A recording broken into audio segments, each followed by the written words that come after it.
Hey guys, how's it going? Miller here. Just a quick update on my English Civil War projects that I've got going on at the moment. I finally managed to get these two wings of musketeers finished for my regiment of Pickerings.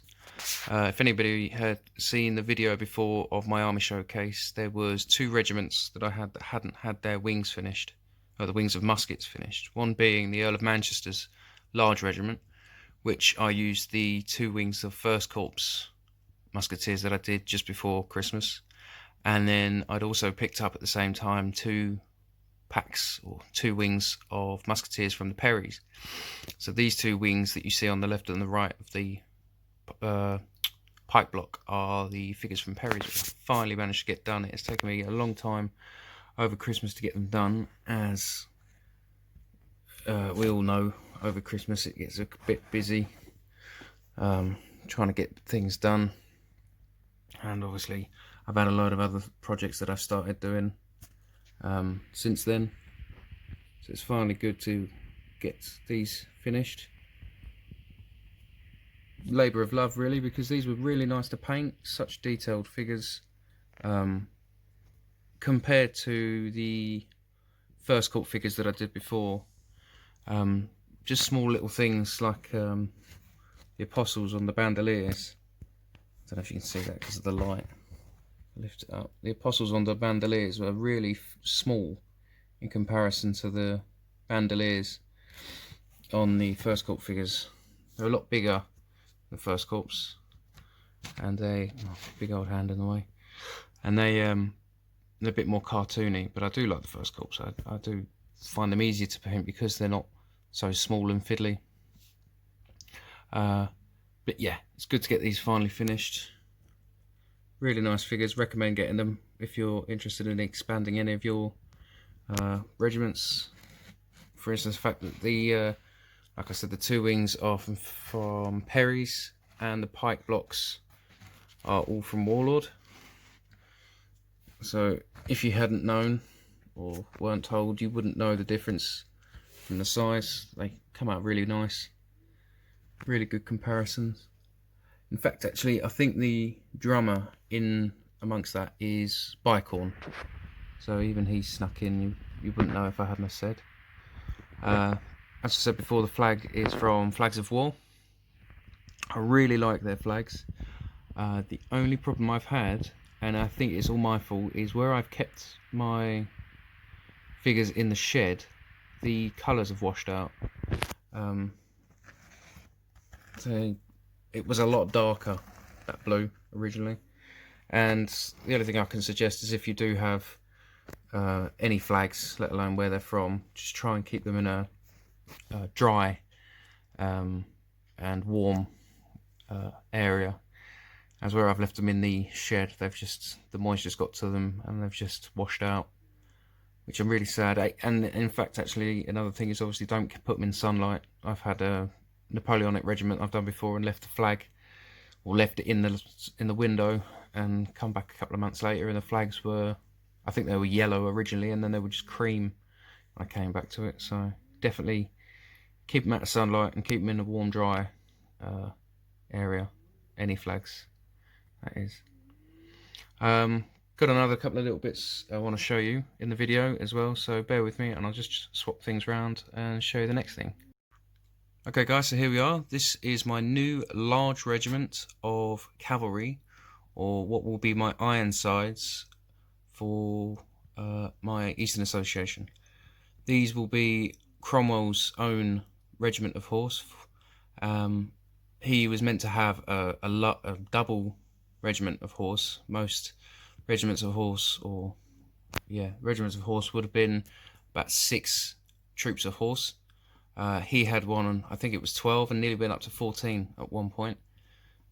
So I'm going to be doing 24 figures, not included, well, I suppose it's 48 if you include the horses as well, but 24 men unit. I have got 2 command stands in them, so if I ever want to break it into 2 individual 12-man units, then I can. The figures are from Bicorne. It's quite an expensive unit, I think it's I think the packs are about £12 for three men and horse. So 20 excuse me, 24. You can do the math. I'm hoping I can do them all justice, considering the value. Some really nice figures, especially this commander here in the soft brim hat. I thought he looked brilliant. I can't wait to start painting these. But as you guys have probably seen if you've been watching any of my other latest videos, I've got quite a bit on the go at the moment, so I will be taking my time with them. Excuse me for the cough. Only problem I am having is getting hold of flags for cavalry, especially with most of mine, because I've got cavalry units for the Eastern Association. I'm having a lot of trouble finding flags that I can use that I won't have to print myself. I know the flags I want. It's just trying to find somewhere that will do the flags. I know that GMB Designs has Cromwell's flag, but they only seem to have about 4 or 5 different flags just for Cromwell's troops of horse. Normally a troop of horse would have had one standard flag for each of the troops of horse. But in Cromwell's regiment, and I think even in Fairfax's regiment, after the New Model Army, or with the New Model Army, each troop had its own colour. So, well, each would have had its own cornet design. I think Cromwell's was just white, with white and black fairings around the edge. But I need to try and find a green one for the Earl of Manchester, and I don't know the other colours. But I've got 4 regiments of horse in total, not including my dragoons. So I will be needing to get another unit of dragoons. The ones I've already done are for Colonel Oakey, and I want to get some, especially for the unit in the Eastern Association. Again, I can't remember what the regiment is, but I will try and do them at some point. And again, I might try and pick up some figures from bicorne for them, because the dragoons for bicorne figures are really nice. And this is the first set of metal cavalry that I've done for my English Civil War, and the first for bicorne especially. I've got infantry and command and cannon, but the first time I'm going to be doing cavalry with them, and I'm quite impressed with them. I might try and pick up some First Corps cavalry at some point. They seem really nice, and I've heard a lot of people recommend them, so maybe I'll pick up a unit of them at some point as well. But yeah, I've got one more thing I want to show you guys, so if you hang on, I'll just get rid of these and I'll show you the last thing. Okay guys, so this is the first time I've shown off a book on my channel, but this was a book that I received for Christmas, and I cannot stress to you enough how nice this and amazing this book is. It's published by Osprey, and it's written by Nick Lipscomb. Excuse me for saying that wrong. And it's the English Civil War, an atlas and concise history of the wars of the Three Kingdoms.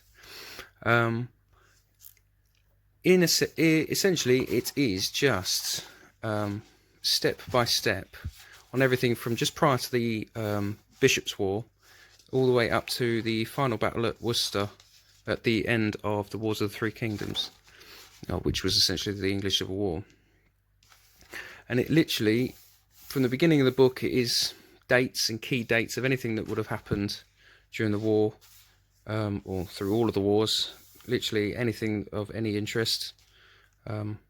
So for instance, what we got, so much to choose from. So 23rd of August, Manchester begins the siege of King's Lynn, and so on and so forth, and it is just brilliant. There you go. Blake captures Towton. I just think it's a brilliant book, and as you go through, it goes through different components and what sizes of the guns would have been during the Civil War. And I think the nicest bit is obviously the different army compositions and the army structures, different fighting styles and what systems the armies would have used.